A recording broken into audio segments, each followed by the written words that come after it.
¿Qué tal, comisario general Gilberto Freitas, comandante de la Policía Nacional? ¿Cómo está?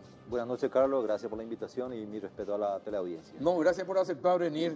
¿Qué tal, comisario Carlos Benítez? ¿Cómo está?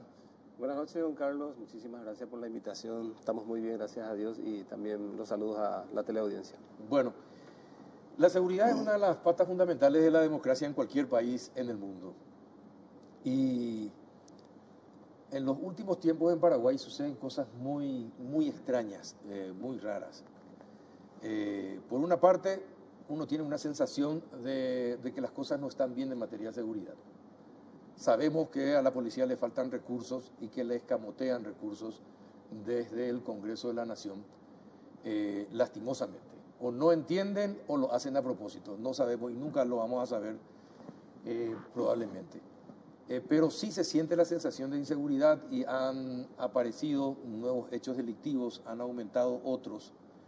Entonces uno ya no sabe qué pensar, comisarios, acerca de lo que pasa en Paraguay. Por ejemplo, nos enteramos que la mayor cantidad de delitos y crímenes están siendo cometidos actualmente por jóvenes entre 18 años y 25, 30 años.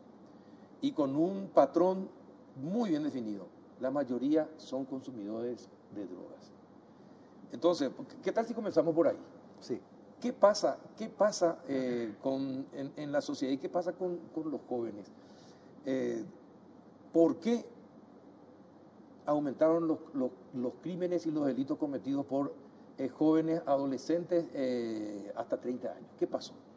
Sí, lo que tenemos que entender, don Carlos, y teleaudiencia, de que vivimos en un mundo de cambios permanentes y la inseguridad no se escapa de esa situación. Hoy llegó un fenómeno a nuestro país, el consumo de drogas. Nosotros éramos un país en tránsito, sí. No teníamos consumidores 10, 15 años atrás, pero hoy ya no podemos decir las instituciones educativas, nosotros las instituciones castrenses, las instituciones públicas, las privadas, no solamente nuestras calles hoy. Claro. Entonces, hoy justamente por eso que venimos socializando permanentemente la situación social, la realidad social, la realidad institucional y la realidad criminal, por sobre todas las cosas. De ahí que partimos, venimos evaluando hace como 3, 4 años de dónde vienen los delincuentes, de dónde vienen nuestros violentadores de la calle. Entonces, hoy, así como usted dijo, nos topamos que los jóvenes menores de 25 a 18 vienen a ser el 64% de los violentadores. El 26%. 64% de los hechos violentos son cometidos, sí, por gente de esa franja de edad. Así mismo. Y 26% menores de 18. Estamos incluso en 64 ahí, más 26, ya sumamos 90. Claro, sí, 90% o sea de los crímenes entre adolescentes y hasta personas de 25 30 años. Así mismo, de 10 hechos punibles, 9 son cometidos por jóvenes menores de 25 años. A partir de ahí, ¿por qué? ¿A qué obedece eso de que sean menores de 25 hoy los que están violentando nuestras calles? Y encontramos que como problema de fondo está el consumo de drogas en aquellos. Hoy estamos evaluando, hemos dispuesto aquí con el director general de nuevo que se evalúe cuántos consumidores tendríamos ya a partir de este año, porque hace 3 años que hicimos esta evaluación en Asunción y Central y salieron 23.000 Asunción y más de 60.000 en el área central. Entonces, casi 100.000. Y hoy estamos iniciando de nuevo ese estudio de cuántos almacenes, cuántos consumidores, cuántos almaceneros tendríamos para poder evaluar. ¿Por qué? Porque también nos preocupa y venimos socializando, compartiendo con los gremios, comunidades vecinales, empresarios, supermercadistas, farmacias, que vienen quejándose justamente de esa situación, de esa inseguridad social que tenemos. Entonces, estuvimos analizando y viendo la posibilidad de analizar por aspectos de fondo.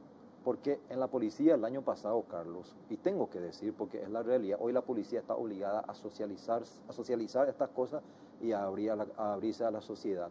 Entonces, tuvimos 24.000 personas detenidas en total, de los cuales 9.300 pasaron a las penitenciarías. Un total de 15.000 aproximadamente salieron de las comisarías, por disposición judicial, fiscal u otros motivos.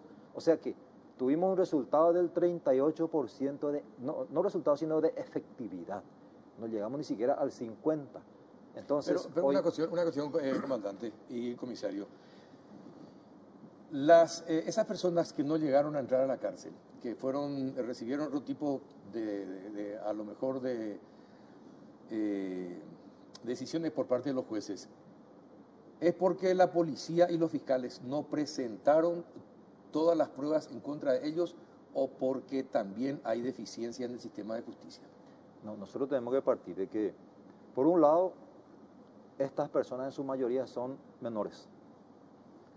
Y los menores tienen mucha garantía en nuestro país. Aunque vaya, no creo que un juez se anime a enviar a prisión a un menor que violenta, que roba un celular, porque así dice la ley. Segundo, porque la flagrancia, porque el trabajo ahí del momento no te permite generar la evidencia. Aparte que no tenemos los equipos hoy suficientes, tanto para el Ministerio Público y la policía, para generar evidencia. Y hoy vivimos en un sistema acusatorio hace 20 años que para detener a una persona o para enviar a prisión a una persona necesita de una evidencia científica. Entonces hay varios aspectos o varios puntos que hay que tener en cuenta en ese sentido. Lo importante, te quiero confirmar esa acotación suya, de que cierto, el problema de fondo hoy de la violencia urbana, Asunción Central, la ciudad de mayor acentuación poblacional es el consumo de drogas y también los adolescentes y jóvenes hasta 25 años.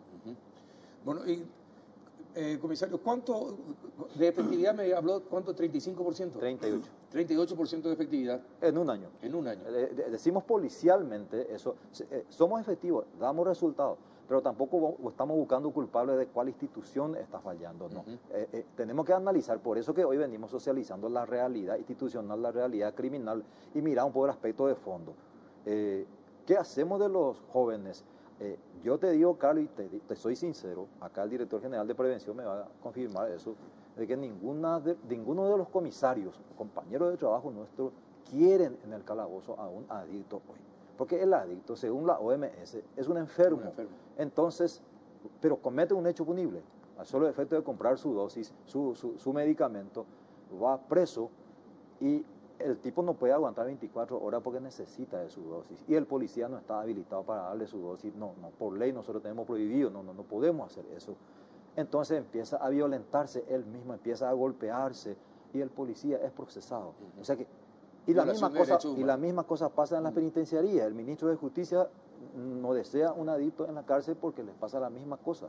O sea que la ley 1340, Juan Carlos, y usted sabe eso, que habilita 2 gramos a una persona certificada por el Ministerio de Salud que puede poseer, que puede tener consigo. Pero la ley no dice de dónde tenés que adquirir. Cierto. Sí. Cierto. Ahora, comisario Benítez, como director de Prevención y Seguridad, ¿qué es lo que se puede hacer? ¿Qué es, como sociedad, qué es lo que podemos hacer? Y ustedes como policía, ¿qué es lo que pueden hacer para tratar de disminuir estos números? Porque son elevadísimos. Sí, bueno, de hecho que la Policía Nacional, según nuestros registros, nuestras estadísticas, está haciendo el mayor y el mejor esfuerzo en lo que es la parte, digamos, del aspecto de forma, en este caso. La policía está trabajando en el área de procedimientos, allanamientos, aprehensiones y detenciones, pero evidentemente que estamos luchando contra las consecuencias. Lo que vemos ahora entonces ya es una reorientación, justamente este trabajo, digamos, interinstitucional y multidisciplinario que se está dando desde hace poco, justamente liderado por el señor comandante de la Policía Nacional, aglutina a varios referentes de la sociedad, gremios, grupos, asociaciones, la sociedad civil, inclusive la Iglesia Católica en este caso. Y lo que queremos hacer en esta fase es ya trabajar por el aspecto criminológico o el aspecto de fondo. Estamos trabajando contra las consecuencias en la parte, digamos, de forma, pero el interés ahora se centra en el aspecto criminológico o de fondo. Nosotros hoy día nos interesa saber del por qué esa conducta de ese individuo, digamos, qué psicopatología está teniendo, cuál es, digamos, el aspecto emocional, el aspecto físico y el aspecto social que le rodea. ¿Cuál es la motivación que hace de que él actúe de esa manera dentro de la sociedad cometiendo algún tipo de hecho punible? Entonces, es un trabajo que hoy día a iniciativa de la Policía Nacional, se está llevando adelante y es bastante alentador en cuanto a las primeras reuniones. Creemos de que más adelante lo que queremos es a corto o mediano plazo, porque estamos hablando de datos estadísticos bastante alarmantes, entonces ir aunando esfuerzos y, digamos, sacar conclusiones que el día de mañana pueda, digamos, tener un efecto favorable a la sociedad. Ahora, comisario, el consumo de drogas es a nivel de todo, de toda la sociedad y de todos los estratos económicos, o es fundamentalmente en los sectores más vulnerables y pobres. Afecta a los diferentes estratos. A todos los estratos económicos. Quizá la única diferencia en este caso sea, si estamos hablando de estratos o niveles, tal vez el que tenga, digamos, mayor capacidad de adquisición pueda adquirir, digamos, por algo, digamos, una dosis de cocaína, por decir, y el que esté en un nivel mucho más, puede ser, digamos, crack. Entonces, solamente esa es la diferencia, pero afecta a todos los estratos. A todos los estratos sociales. Y si afecta a todos los estratos sociales, ¿qué es lo que, además de las organizaciones, también hay trabajo con las escuelas? Porque me decían directores de escuelas, me decían, es notable, vimos un comportamiento, un patrón en los jóvenes que están terminando la secundaria. Se van mucho al baño. Se van mucho al baño. Y se ponen como guardias, se van 3, 4 y uno se queda afuera como campana y los otros mientras tanto le dan a la fumata o se drogan. Y entonces y hablan con la gente de la policía y no podemos porque son chicos de la institución, etcétera, etcétera, pero entonces le están perjudicando a los propios chicos. Hay trabajo, se puede hacer un trabajo coordinado con el Ministerio de Educación, con el Ministerio de Salud. También me imagino con el Ministerio de Hacienda le ha de interesar, el Ministerio del Trabajo también le ha de interesar que los jóvenes no sean adictos, ¿verdad? Para que rindan en su trabajo. ¿Hay posibilidad de hacer un trabajo coordinado con otras instituciones? Sí, en ese sentido, Carlos, hay un manual elaborado, un manualcito de 22 páginas aproximadamente, elaborado por la policía, donde justamente están esos puntos de alarma que tiene que tener en cuenta el padre, el docente. Exacto. De un chico que está iniciándose en el consumo, de un adolescente o de un niño. Tiene un comportamiento diferente, automáticamente pierde el normal comportamiento. Los puntos de alarma están contenidos en ese manual. Desde luego que nosotros como policía tenemos un equipo de charlistas, pero que no es suficiente. No tenemos la cantidad de recursos humanos suficientes para estar en todos los colegios. En ese sentido, a lo que decía Carlos Benítez, el director general, en el aspecto de fondo, en el aspecto criminológico, estamos nosotros proponiendo a ese equipo de trabajo multisectorial, digámosle, de establecer aquellos puntos y debatir sobre la mesa. Por ejemplo, que se declare de interés nacional, por ejemplo, la prevención, la educación preventiva en consumo de droga por el Ministerio de Educación y Culto. Y que el día de mañana, si se puede, que salga como una materia en el curso de la media, o eso se va a establecer sobre la mesa, por ejemplo, porque tenemos que hoy trabajar. Porque ¿qué hacemos de un chico? Enviamos a la cárcel, sale peor, no puede estar en la comisaría porque necesita su dosis, no puede estar en su casa porque sus propios padres ya no quieren que esté en la casa, los vecinos ya no lo aceptan, y tenemos 23.000 jóvenes así en Asunción. Entonces, ¿en Asunción? En Asunción solo. Entonces, hoy, preguntaba también, usted hacía también la pregunta a Carlos, ¿cuál es la diferencia de una persona pudiente y aquellos chicos que no están? La calidad de la droga que compra. A mí como policía, y yo soy más directo a veces que Carlos, él es un poco más diplomático. A mí no me preocupa tanto la persona que tenga la capacidad de comprar. Carlos Peralta, Gilberto, pueda comprar, bueno, no es problema para la sociedad ni para la policía. A mí me preocupa aquel chico enfermo que no tiene la capacidad de adquirir su dosis diaria, porque eso va a robar. Y cuando roba es un delincuente. Para mí como policía deja de ser enfermo y le tengo que tratar como delincuente, porque el ciudadano también tiene que ser protegido, el ciudadano honesto, el ciudadano que trabaja. Entonces, no es fácil. Te decía yo que la ley 1340 habilita 2 gramos para aquel certificado por el ministerio. Pero si yo estoy certificado, no tengo un lugar habilitado formalmente en Paraguay para ir a adquirir, o sea, una farmacia, para decirte. Entonces me obliga a mí a vincularme con el delincuente. Y ese consumidor, que nació como consumidor, al tener vínculos con aquel delincuente que le provee de su medicamento, en el tiempo se convierte en proveedor, Carlos. Esa es la dificultad que hoy estamos teniendo en el tema del consumo de drogas. Entonces, para nosotros es una obligación por un lado, y hoy tenemos que socializar y contar esa realidad como institución policial. Exactamente. Ahora, comisario Benita, hay un hecho que sí es preocupante.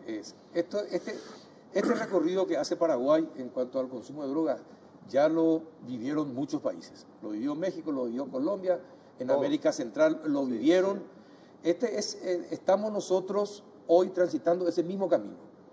Argentina está viviendo lo mismo. En Rosario nomás esta semana, el choque de bandas de narcotraficantes en Rosario, 3, 4 muertos, ¿verdad? Bueno, estamos siguiendo nosotros ese mismo camino. Le contaba a la gente que cerca de la Senat, en la calle comprendida de la avenida Fernando Lamora hacia Lambaré, a 2 o 3 cuadras, hay casas donde se van los chicos, sobre todo lastimosamente los chicos indígenas, se van, llevan la plata, meten bajo la puerta, esperan un ratito, miran para todos lados, le pasan por debajo de la puerta la droga y se van. Así se inician, así van adquiriendo, y uno los ve deambulando lastimosamente a todas horas por la zona de la terminal, y está cerquita de la Senat. Estoy seguro que la Senat ha de saber dónde es, pero no se interviene. Entonces, es peligroso el camino que estamos recorriendo, comisario, porque vamos a encontrarnos dentro de poco tiempo con grupos que van a dominar ciertos barrios, van a ser muy peligrosos, no van a tener problemas en enfrentarse con armas para evitar que otros vengan a ocupar su territorio, porque ahí ellos son los dueños de la venta de las drogas. Entonces, para evitar eso, ¿qué es lo que podemos hacer? Sí, lo que básicamente hacemos es, tenemos equipos de trabajo que están enfocados en esto. De hecho, que somos conscientes de que esa amenaza está latente. Hemos visto experiencias en otros países, porque estamos hablando de bandas o pandillas en este caso, en donde se han formado y se han fortalecido. Vamos directamente al caso de las maras. Sí.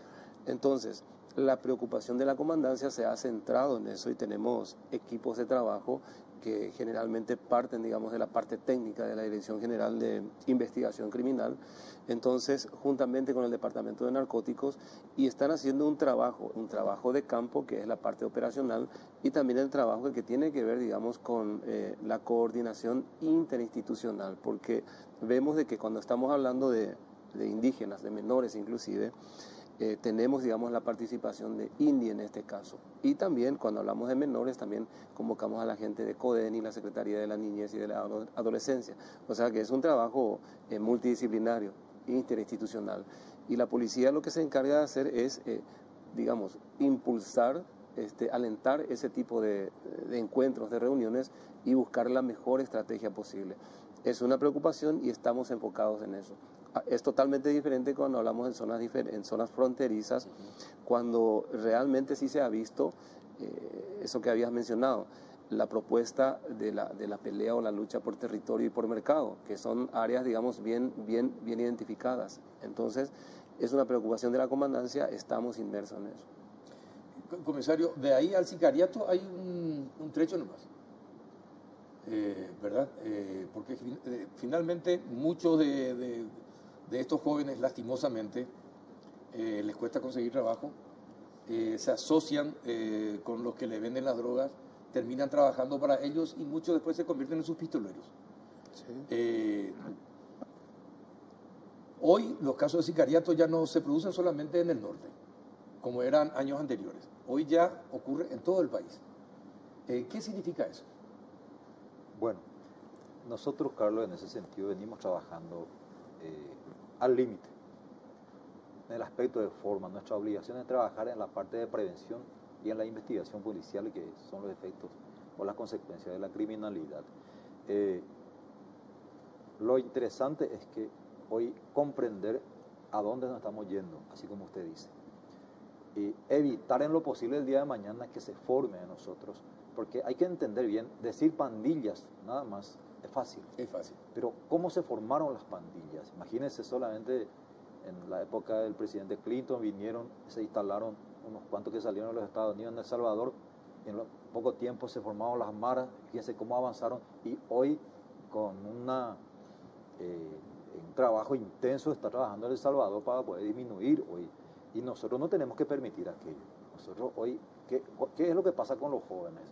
En toda América, en toda Sudamérica, casi estamos en el mismo sistema penal, donde los menores tienen mucha garantía. Entonces, los delincuentes mayores, incluso desde las cárceles, son los que manejan a aquellos adolescentes, a aquellos niños en proveer la mercadería, en vender, en consumir, y solamente le dan su dosis diaria y ni siquiera le pagan, y le manejan a los niños, a los adolescentes, delinquiendo en la calle, y son los mayores que los utilizan. Entonces, nosotros entendemos bien eso como policía, en 30 años entendemos cómo se forman las pandillas. Y hoy eso es lo que nosotros no queremos desde la Policía Nacional. Por eso que estamos abriendo, estamos comentando la realidad. Gracias por la invitación, y a través suyo vamos a llegar a muchos compatriotas, a muchos colegas también que puedan entender esto, que hoy es la obligación de la policía socializar esto, que se comprenda en la comunidad, socialmente, que todos los gremios entiendan de que tenemos que trabajar hoy en los niños y adolescentes que están en peligro, porque el enfermo ya está enfermo, es muy difícil recuperar, y el costo es muy elevado recuperar a una persona que está enferma, que es adicta. Entonces, nosotros, aquellos jóvenes y adolescentes que están en peligro, lo que tenemos que trabajar hoy como institución o como país, de tal modo a no llegar a esa amenaza que usted dice, y que nosotros también percibimos esa amenaza en nuestro país. Pero vamos a trabajar con toda la fuerza como policía. Hoy venimos dando charlas, hoy estuvimos con los docentes de ICEPOL, con los profesores, con los magistrados, con docentes civiles, con los colegas, socializando también la realidad institucional y la realidad criminal, de tal modo que se enfoque también desde los institutos de formación y capacitación esta dificultad actual que tenemos hoy en el país.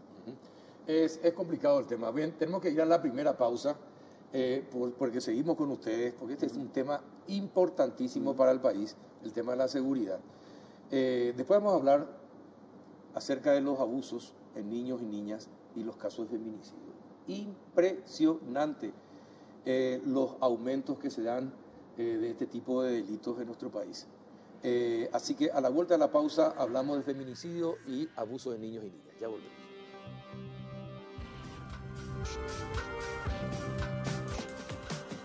Vuelve la Feria Agropecuaria que mueve el campo, Innovar 2023, del 21 al 24 de marzo en Colonia Iguazú, Alto Paraná.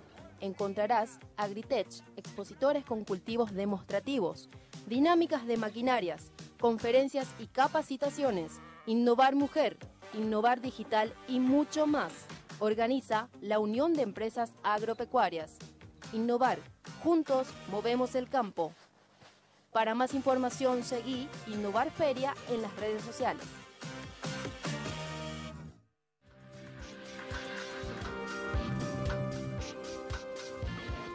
Y entramos en el último bloque del péndulo en compañía del comandante de la Policía Nacional, el comisario Gilberto Fleitas, y el director de Prevención y Seguridad de la Policía, el comisario Carlos Benítez. Bueno, comisario, antes de ir a los temas ¿qué pasó en Pedro Juan? ¿Hay algún dato nuevo sobre el asesinato del periodista? Sí, están los mejores investigadores que tenemos en el país, pues no tenemos muchos también especialistas en esa área. Se fueron, están ahí instalados, penosamente digo, porque veníamos haciendo un trabajo bastante importante con el equipo táctico de la policía que instalamos desde febrero del año pasado, también con las fuerzas militares, con la FTC que se instalaron también con nosotros, un trabajo enorme con todos los recursos, la cantidad que disponemos, están trabajando en la prevención, recorriendo con motocicletas, camionetas, vehículos blindados, pero nunca es suficiente. En ese sentido, cuando hablamos de muerte por encargo, Carlos, el año antepasado habíamos cerrado 62 muertes por encargo en el 2021. 62 en el 2021. En Amambay. Y el año pasado... ¿En Amambay solamente? En Amambay solamente. Y el año pasado, 2022, cerramos 30, por eso que yo te hablaba del 50%. La de reducción. De reducción. O el año pasado, en enero, tuvimos 18, Carlos.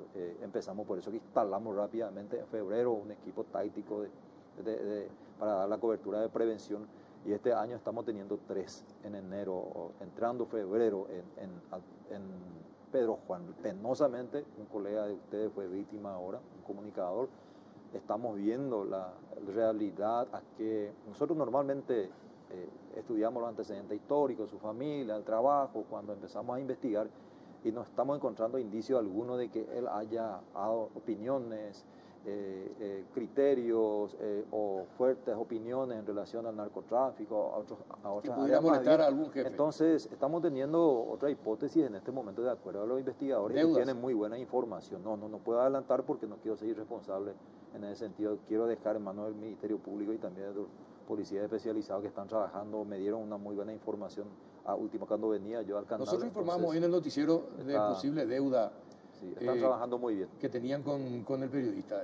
¿Podría venir por ahí la mano o no? No, yo no tengo ninguna información. ¿No tiene una información? Sí, escuché, pero no tengo todavía el reporte principal, un reporte ni hipótesis siquiera en relación a una deuda con un colega. ¿Y por qué cambiaron al jefe de la policía en Amambay? Eso veníamos anticipadamente. Hoy, Carlos, es muy difícil encontrar un director de policía para Amambay, no es fácil.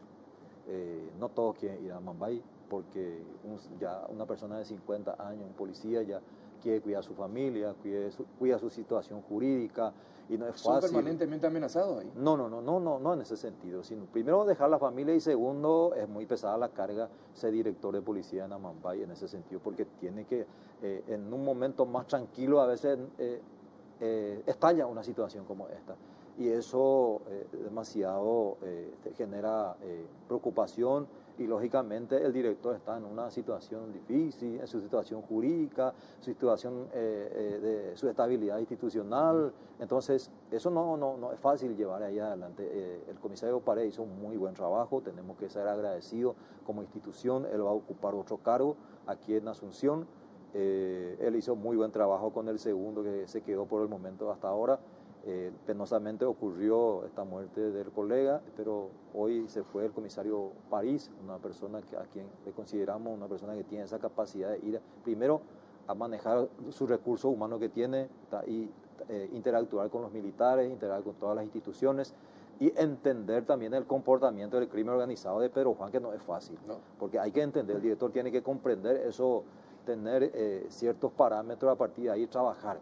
Entonces pusimos una persona que consideramos que sea pertinente. Ahora, hay una cosa, comisario Benítez y comandante, alguna vez hablando con los presidentes de la Asociación de Comercio de Pedro Juan y Punta Poná, les pregunté qué pasaría con el comercio o con la economía de la Amambay y concretamente de Pedro Juan Caballero si el narcotráfico desapareciera, fuera eliminado de la zona. Se miraron los dos, suspiraron, pero tuvieron que reconocer. Y económicamente se muere la capital de Amambay.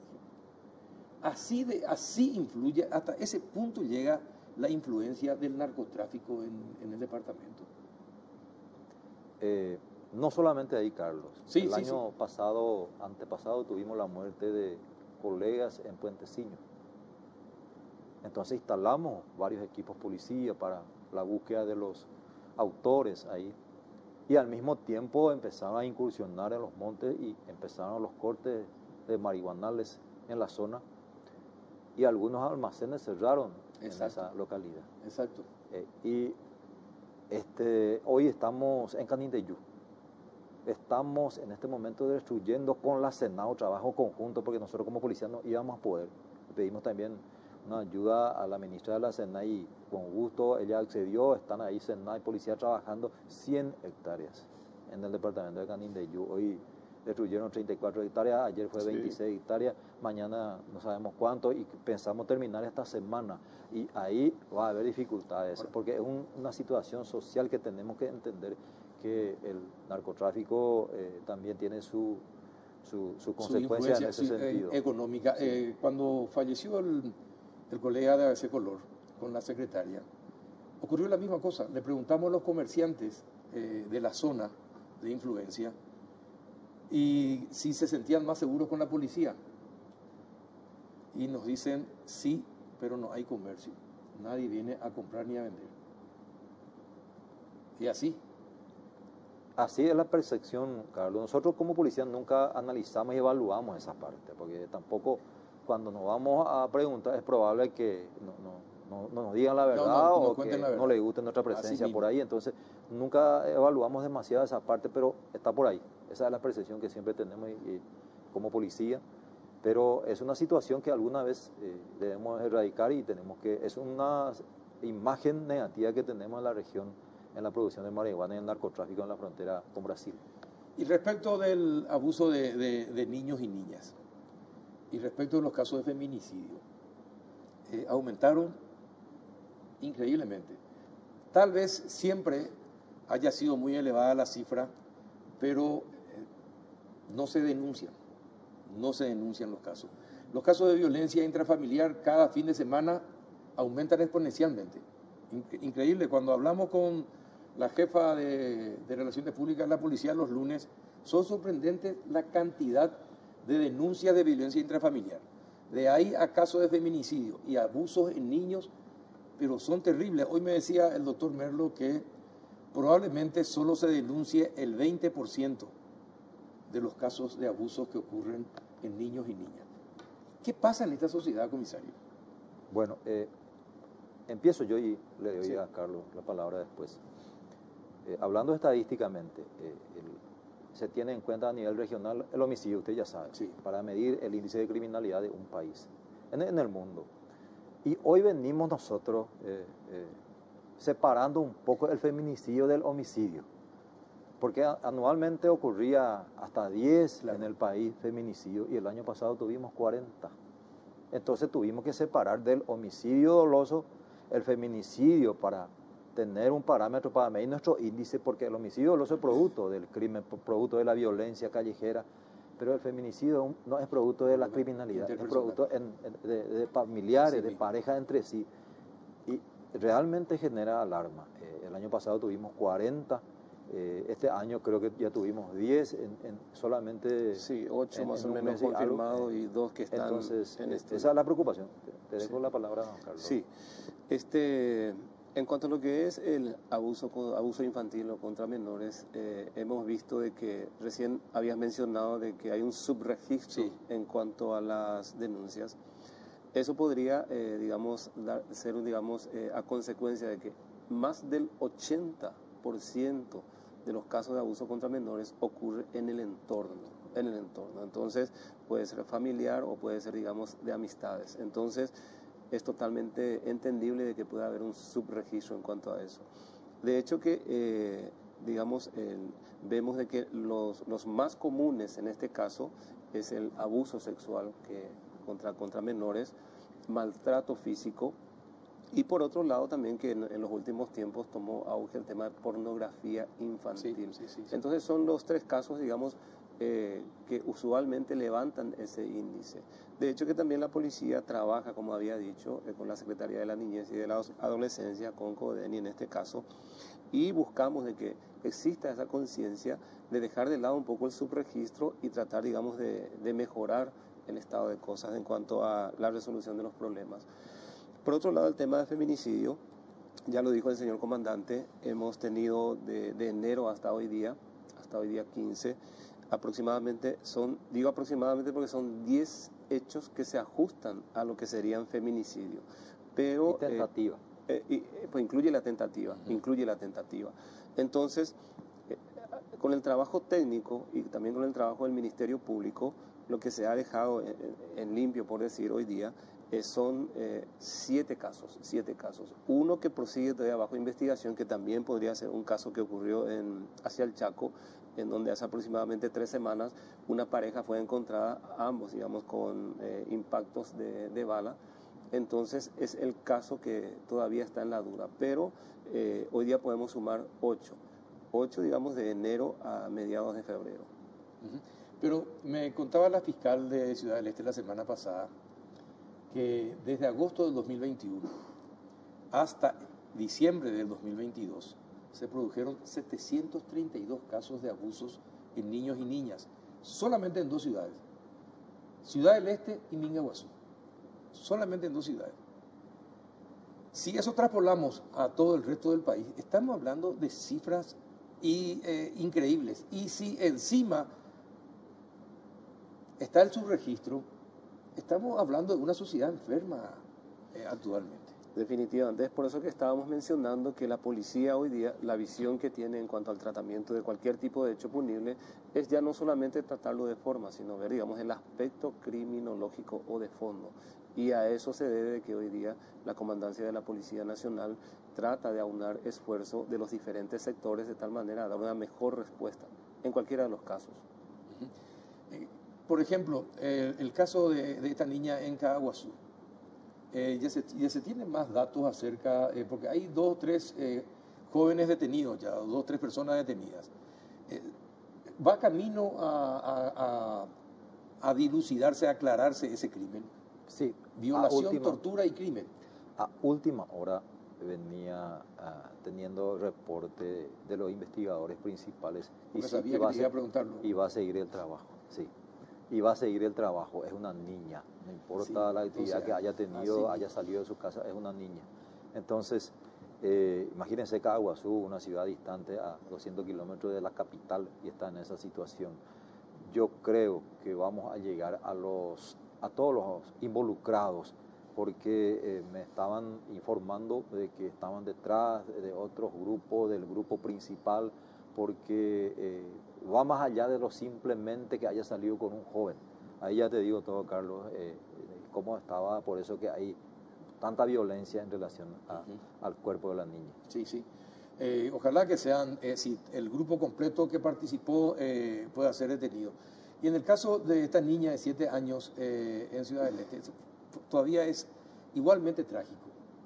Entregado por su propio padre a los caseros del inquilinato donde vivía, ¿verdad? El dueño del inquilinato y su pareja abusaron de ella de manera increíble. Por eso digo, comisario, es una sociedad enferma en la que vivimos actualmente. Y parece que no hay viso de solución a esto. ¿Qué es lo que se puede hacer para que estas cosas no se reproduzcan? Porque lastimosamente se imitan los casos. En el caso de los casos de feminicidio, el patrón último de los últimos casos es: le matan a la mujer y después intentan o se suicidan.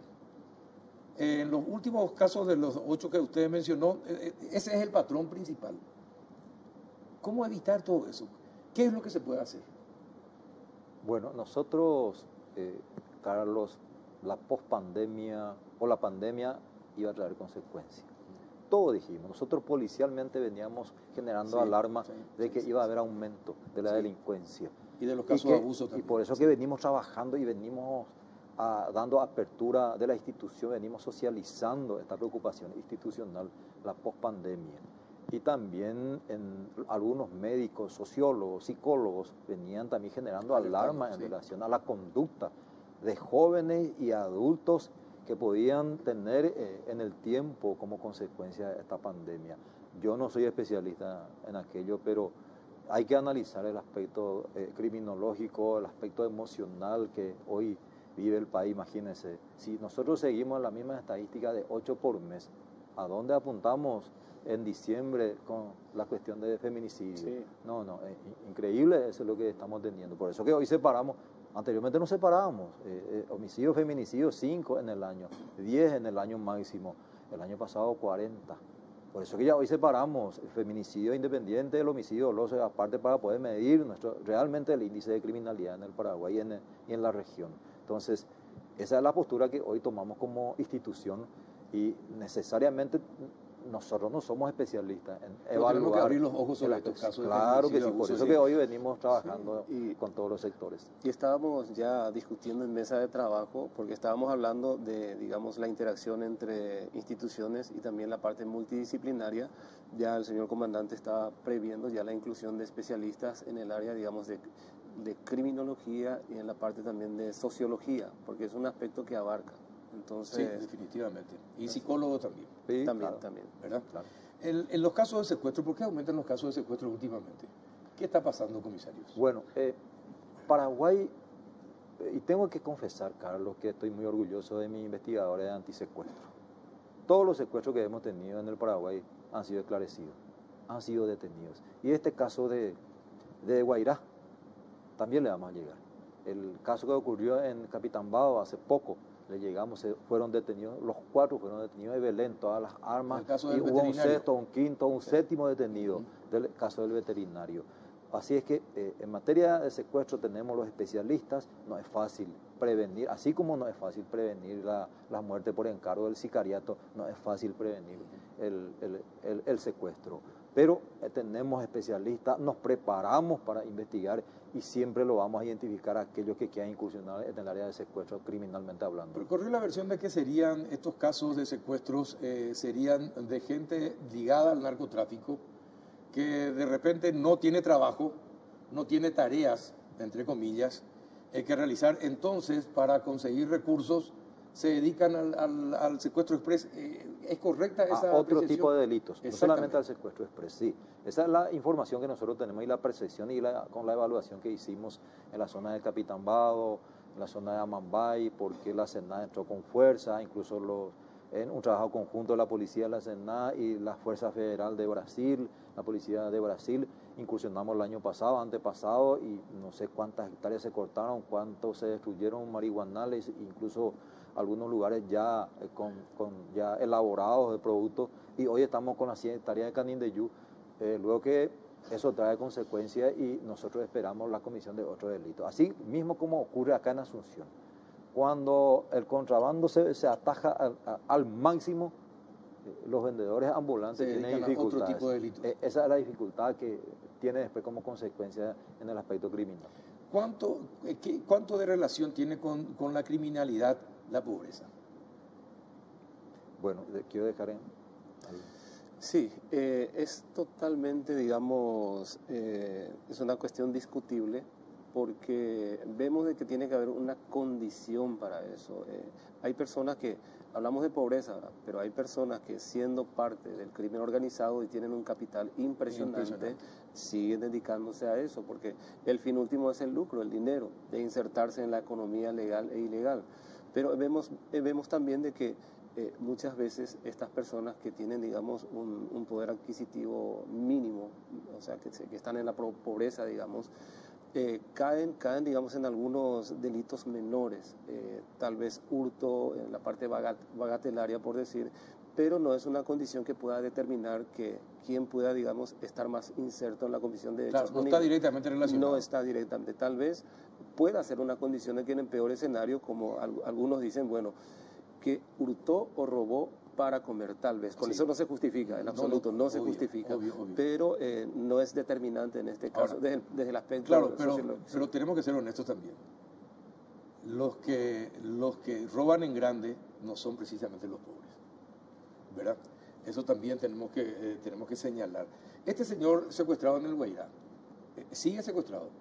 ¿Hay evidencia de que sigue con vida? Realmente el caso tiene un comportamiento atípico.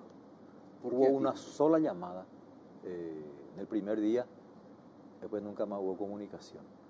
El equipo está instalado, los especialistas están ahí, está con el Ministerio Público, también viajaron fiscales de Asunción, están trabajando, tenemos muy buena información, hoy hicieron algunos allanamientos, levantaron evidencias, están juntando indicios vinculados a los hechos. Es decir, comprobaron que estaba con vida, por lo menos. No, yo no puedo hablar de eso. No se puede. No puedo hablar de eso, no me informaron de eso. No, sino más como bien, habló de evidencias, buenas evidencias. Evidencias que puedan estar vinculadas con el hecho, de dónde puede venir, quién puede ser, cuáles serían los aspectos de fondo. que haya llevado a esto, de dónde pueden venir las personas. Están con eso en este momento y tienen buena información. O sea, no tiene un comportamiento de secuestro normal, lo que te digo, por eso te digo atípico. Entonces, eso se está evaluando. Una sola comunicación y nada más. Eso es lo que... ¿Y cuánta plata pidieron? 300. $300.000. Sí. Y después ya no se volvieron a comunicar. Y la familia no tiene esa capacidad, no tiene... Pero dieron por lo menos indicaciones dónde entregar la plata. No, solamente una llamada. Rarísimo. Es raro, es un poco raro, pero están ahí los especialistas, ya tienen, que no puedo socializar en este momento, me pasaron una información importante, yo creo que están por buen camino, Dios permita que podamos salir bien y le podamos encontrar con vida a la persona. Y ya en la última parte del programa, ¿qué es lo que se sabe de Tío Rico? ¿Qué es lo que la policía, cuáles son los datos concretos que tiene la policía de Tío Rico? Nosotros venimos coadyuvando más bien el aspecto formal en enviar todas las documentaciones que tiene la policía, acentuando por el trabajo de Interpol, a facilitar la rápida intervención de las instituciones jurídicas, por sobre todo, porque para eso necesitamos las documentaciones. En eso hoy estamos trabajando y siempre hemos colaborado con la señora ministra de la SENAT en ese sentido y estuvimos incluso en enero de este año, hemos socializado otra vez con los colegas de Brasil, las 10 personas más buscadas del Paraguay, no solamente Tío Rico, y hemos enviado... ¿Quiénes son las 10 personas más buscadas? Y hay una lista que salieron últimamente, en el caso de Dalia, Tío Rico, el de Pedro Juan Caballero, el jefe de los sicarios, que también está en búsqueda permanente para la policía y la SENAT también. Ajá. Y eso se puede socializar, es decir, para tener la fotografía de ellos y poder mostrarlo, por ejemplo, si alguien se cruza con ellos para ver si puede dar datos a la policía, ¿verdad? Claro, sí.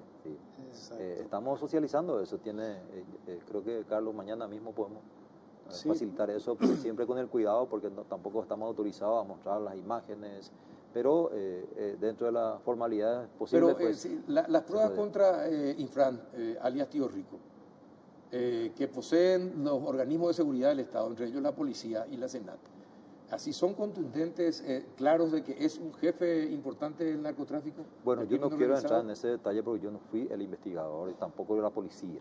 La policía inició una causa en relación a ese grupo criminal, pero también ya venía muy acentuada la investigación que venía haciendo la SENAT, entonces ellos hicieron el trabajo y yo no quiero entrar en detalle porque puedo dar un falso positivo. ¿Y usted, comisario, puede dar una información o no? Tampoco. No, estamos en el mismo nivel de...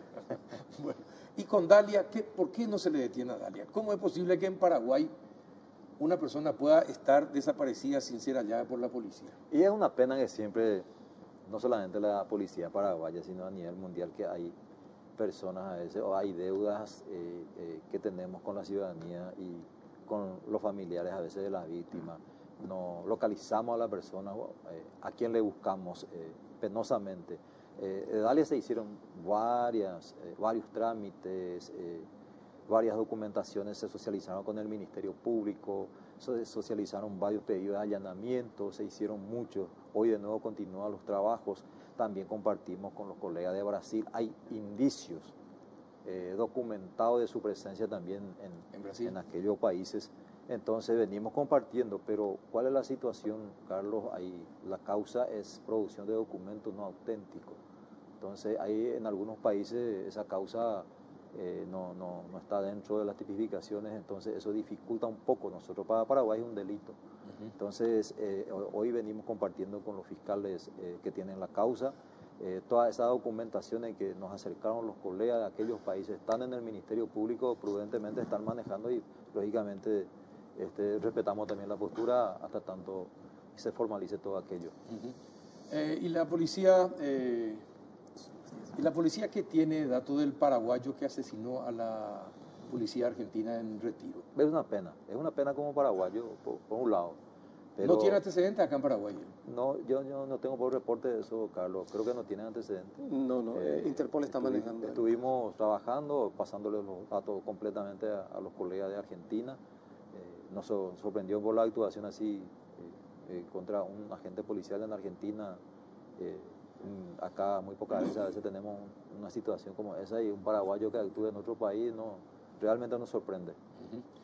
Bien, sí, a mí también me sorprendió, pero sí, la información que tenemos nosotros es que no tiene antecedentes, no registra antecedentes en Paraguay, porque en la Argentina se había mencionado que al parecer era un pistolero de un importante jefe de narcotraficante, pero acá en Paraguay por lo menos la policía no registra antecedentes de este señor. No tenemos registro de eso, de que tenga antecedentes, pero Interpol está trabajando con el equipo pasándole todos los datos que puedan necesitar los colegas de Argentina.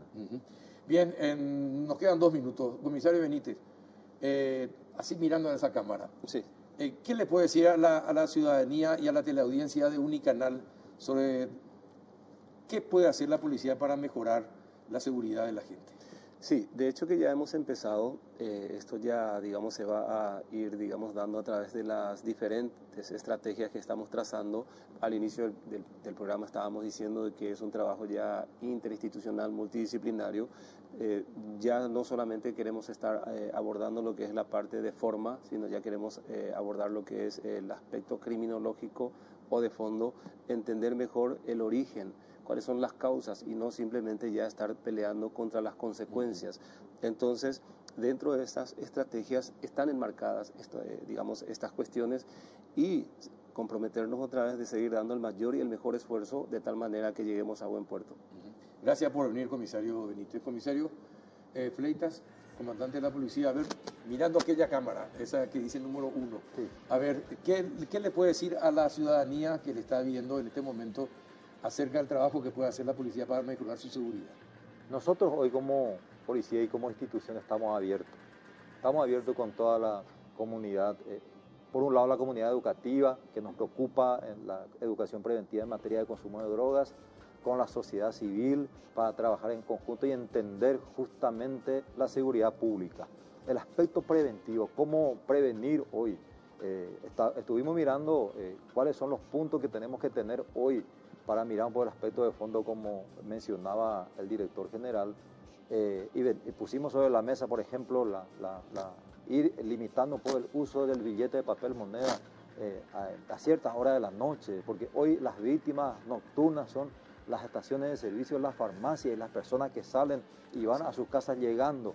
Entonces, el día de mañana tenemos que necesariamente adecuarnos a los países, no precisamente europeos, y acá en la región ya hay países donde a la noche a veces ya no se puede usar el dinero, el papel billete en la calle. O sea que son aspectos de fondo que hoy tenemos que analizar y poner sobre la mesa y debatir sobre aquello de tal modo a que también que se vaya limitando las necesidades que tiene un delincuente en la calle y que pueda encontrar por una persona o en un local comercial. Lo importante es que nuestra cultura no va a permitir que se forme la pandilla. La sociedad tiene que ser siempre exigente con su policía y con sus funcionarios públicos. Nosotros en ningún momento, a nosotros no nos va a preocupar que nos critiquen, lo vamos a tomar siempre sanamente las críticas que vengan, de todas formas que vengan de la ciudadanía, y debatir por sobre todas las cosas más allá, porque más allá de lo que hoy somos policía, somos padres de familia y somos ciudadanos de este país y tenemos que trabajar por la seguridad todos. Ojalá. Bien, comisario Gilberto Fleitas, comisario Benítez, muchísimas gracias por haber aceptado la invitación.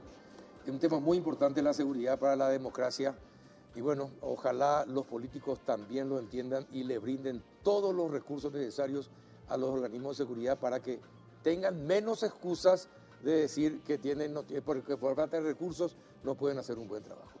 Así que muchas gracias por estar acá y a ustedes por acompañarnos desde sus casas. Hasta el próximo viernes.